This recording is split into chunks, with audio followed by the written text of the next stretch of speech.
गुरुर्ब्रह्मा गुरुर्विष्णू गुरुर्देव महेश्वरा सद्गुरु साक्षात परब्रह्म तस्मै श्री सद्गुरुवे नमः।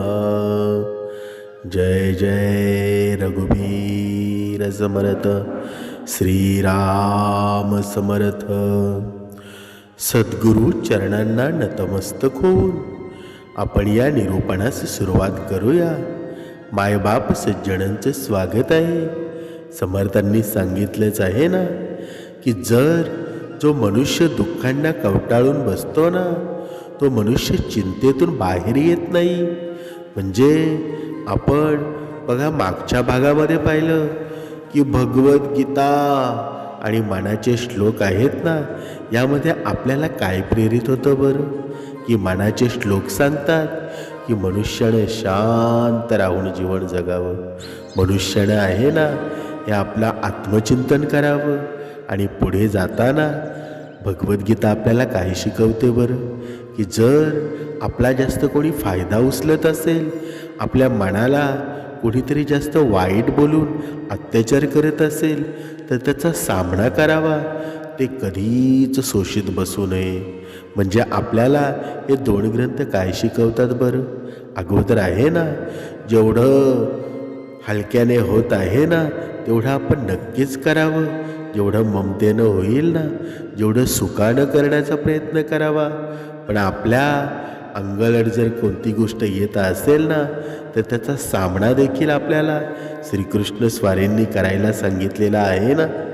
म्हणजे दुःखांना घाबरून सोडून द्यायला हवं। श्रीमद भगवद्गीतेचा हा 6वा उपदेश आहे ना।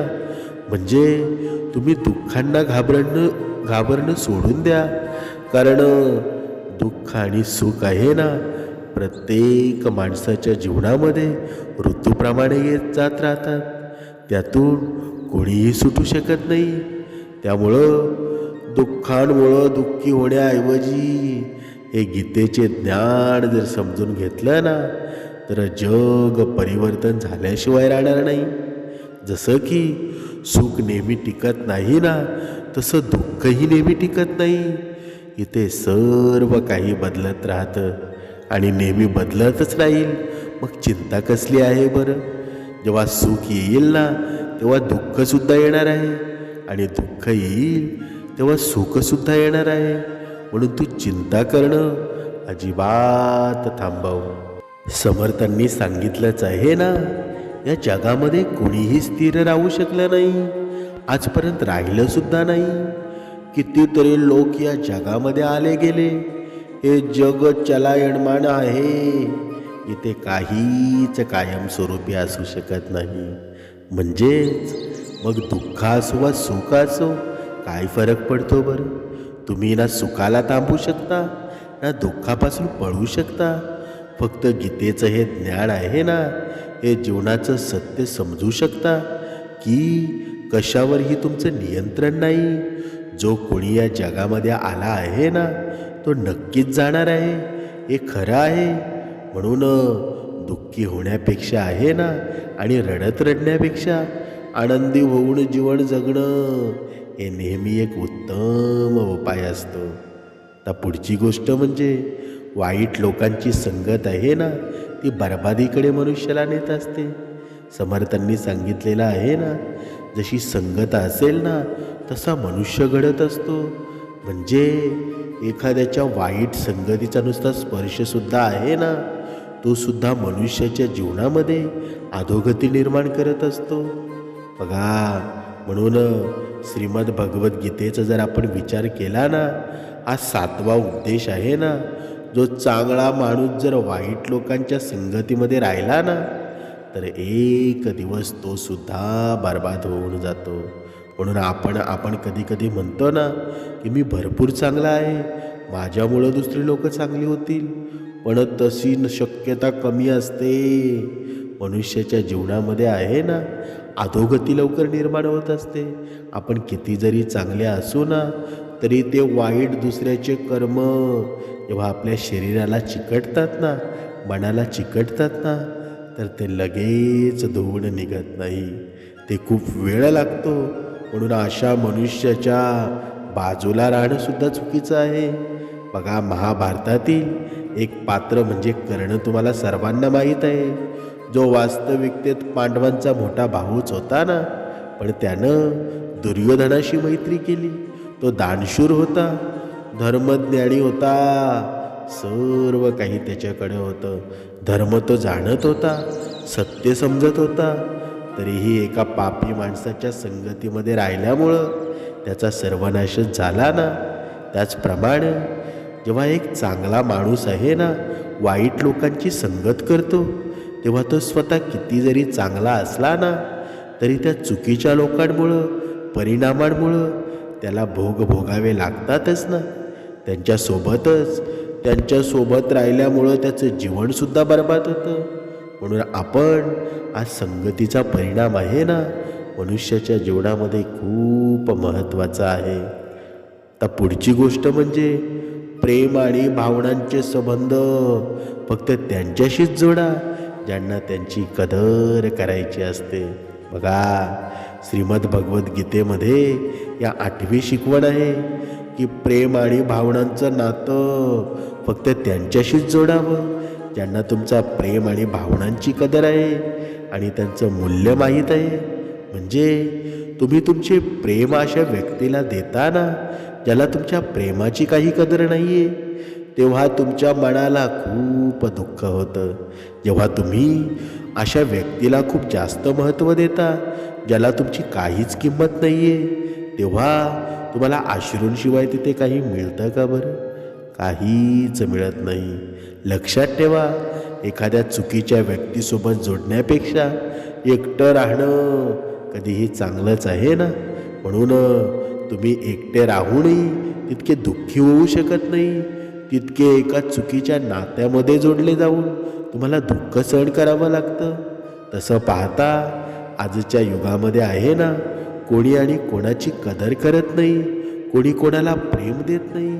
त्यामुळं ज्यालाही तुम्ही तुमच्या जीवनात सर्वात खास बनवताना त्यात अजिबात घाई करू नका. थोडा वेळ घ्या, ते नातं थोडं समजून घ्या. त्यानंतर आपल्या जीवनामध्ये आहे ना, कोणाला तरी ते प्रेम, तो आदर आहे, ती खास जागा द्यायला सुरुवात करा. तशी आपण हे प्रेम करायला खूप उशीर करत नाही, एका क्षणात निर्णय घेतो आणि लगेच त्या क्षणामध्ये आहे ना आपल्या स्वप्नांची राख रांगोळी होते. आपण स्वतःच्या आईबापाला सुद्धा विसरतो. व तुम्ही एवढे स्वस्त झाला आहात का की तुम्ही न पाहिलेल्या सोशल मीडियावर भेटलेल्या व्यक्तीला काही न विचार करता त्याच्या प्रेमात पडता? व तुमची फसवणूक झाल्याशिवाय राहील का बरं? होणारच ना. म्हणून कोणाला प्रेम देणं, कोणाला महत्त्व देणं चुकीचं अजिबात नाही. परंतु जेव्हा ते प्रेम आणि तुमचं महत्त्व देणं तुम्हाला त्रास देऊ लागतं ना, तेव्हा अशा नात्यातून तुमचं मागं हटणं तुमच्यासाठी योग्य निर्णय आहे. आता पुढची गोष्ट म्हणजे सुखदुःखात समभाव ठेवणारा प्रत्येक समस्येवर मात करतो. बघा, श्रीमद भगवद्गीतेची ही 9वी शिकवण आहे ना, जो माणूस आहे ना दुःखामध्ये दुःखी होत नाही आणि सुखामध्ये सुखी होत नाही, तो जगातील प्रत्येक समस्येवर मात करतो. म्हणजे काय बरं? भगवान श्रीकृष्णांनी आहे ना बघा अर्जुनाला उपदेश दिला, जो माणूस मान आणि अपमान, थंडी आणि उष्णता, सुख आणि दुःख, दोस्ती आणि दुश्मनी यामध्ये कधीही परेशान होत नाही ना, नेहमी समभाव राहतो, तो जीवनातील प्रत्येक समस्येतून बाहेर पडतो. आणि असा व्यक्ती बघा श्रीकृष्ण स्वामी म्हणतात माझ्यासाठी खूप प्रिय असतो. जे लोक छोट्या छोट्या गोष्टींवर दुःख व्यक्त करतात, थोडासा आनंद आला तर हरवून जातात, अशा लोकांचं मन आहे ना अशांत आणि बेचैन राहतं. स्वतःला कधी इतका हलकं बनवू नका की एखादं छोटंसं दुःख येऊन तुम्हाला हलवून टाकेल, किंवा छोटीशी खुशी आली की माणसाचं डोकं फिरवून टाकेल. अशा लोकांवर आहे ना कोणी विश्वास ठेवत नाही, कारण सगळ्यांना माहीत असतं आज हा दुःखी आहे ना, म्हणून भोळा म्हणून आपल्याकडे आलेला आहे. आणि जेव्हा याची वेळ येईल ना, तेव्हा हा आपल्याशी काही संबंध ठेवणार नाही. म्हणूनच समर्थांनी सांगितलेलं आहे ना, खरा शहाणा माणूस कोणा असतो बरं? जीवनात जेव्हा ही दुःख सुख येतात, तेव्हा एक शहाणा माणूस यानं कधीच घाबरत नाही, तो भीती बाळगत नाही, तर त्या वेळेची नियती समजून शांत राहतो आणि आपल्या समस्यांचे समाधान आहे ना, तो करून जीवनामध्ये पुढे जातो. बघा, म्हणूनच श्रीकृष्ण स्वारी आहेत ना, अर्जुनाला हा उपदेश देत आहेत की तू समता धारण कर, मनात स्थिरता आणायला शिक. कारण ज्याच्या मनामध्ये स्थिरता आली ना, तो जगातील प्रत्येक दुःखातून पार होतो. समर्थांनी सुद्धा सांगितलेलं आहे ना, हे मन जर स्थिर करायचं असेल ना, तर आपल्याला ब्रह्ममुहूर्तावर उपासना करावी लागेल, आपल्याला रोज श्रवण करावं लागेल. जेव्हा आपलं मन मौनामध्ये राहील ना, तेव्हा हे मन स्थिर होणार आहे. आणि जोपर्यंत मनाला स्थिरता नाही ना, तोपर्यंत मनाला समाधान सुद्धा मिळणार नाही. समर्थांनी सांगितलंच आहे ना, जो व्यक्ती आपले कर्तव्य आणि आपले कर्म आहे ना, आपले कर्मज्ञान आहे आणि समजुतीशिवाय करतो ना, त्याच्या जीवनामध्ये दुःख आणि अपयश येतातच. पण जेव्हा अर्जुन श्रीकृष्णाला म्हणाला ना की युद्धामध्ये इतक्या लोकांना मारण्यापेक्षा चांगलं आहे की मी संन्यासी बनतो, भिक्षा मागून खाईन, तेव्हा श्रीकृष्ण काय म्हणाले बरं? श्रीकृष्ण म्हणाले की ते तुझे धर्म नाही, ते तुझे कर्तव्य नाही. तू क्षत्रिय आहेस, तुझे कर्म आहे की धर्माच्या रक्षणासाठी युद्ध करणं. आज जेव्हा या अधर्मी लोकांनी पृथ्वीवर इतका अत्याचार आणि पाप पसरवला आहे ना, तेव्हा तुझं कर्तव्य हेच आहे की त्यांच्यासोबत युद्ध करून ते पाप समाप्त करणं. त्याचप्रमाणे जे काम तुम्हाला करायचं नसतं ना, जर तुम्ही त्या कामामध्ये लागला तर तुम्हाला त्यात यश मिळेल का बरं? अजिबात मिळणार नाही. तर पराभवाचा सामना करावा लागेल ना. बघा, उदाहरणार्थ जर मी चांगला इंजिनियर आहे, मग मी इंजिनिअरिंग न करता मी जर दुसरं काम करायला सुरुवात केली तर माझ्या हाताला यश लागेल का बरं? मला जे येतं आहे ना, तेच मी करायला हवं. आणि हे निरूपण, हे श्रवण आपल्याला काय शिकवतं बरं? की जे मनुष्याच्या चांगलं गरजेचं आहे ना, ते आपण नेहमी ज्ञात करावं. म्हणजे समर्थांनी सांगितलेलं आहे ना, अनेक लोक म्हणतात ना की आम्ही मेहनत तर खूप करतो, पण जीवनात यश मिळत नाही, पुढे जाऊ शकत नाही. म्हणूनच श्रीकृष्ण अर्जुनाला गीतेमध्ये वारंवार उपदेश देत आहेत की तुझे जे कर्तव्य तू ओळख, तुझे कर्म तू ओळख. हे शिकवण प्रत्येक मनुष्यासाठी आहे. आपले कर्तव्य काय आहे ना, त्यासाठी जीवनामध्ये काय योग्य आहे तेच आपल्याला करायचं आहे. जे जग करत आहे ना, ते कदाचित तुमच्यासाठी योग्य नसेल, कारण प्रत्येक व्यक्तीचं ध्येय वेगळं आहे आणि प्रत्येक व्यक्तीचे मार्गसुद्धा वेगळे आहेत. म्हणूनच जीवनात जे काही तुम्ही कर्म कराल ना, त्या कर्माची पूर्ण समज तुम्हाला नक्की असावी. समर्थांनी सांगितलेलं आहे ना, म्हणजे भगवान श्रीकृष्ण अर्जुनाला म्हणतात ना की जो कोणी मला खऱ्या मनाने फुल अर्पण करतो किंवा पाणी अर्पण करतो किंवा फक्त नामस्मरण करतो, तो माझ्यापर्यंत नक्की पोचत असतो.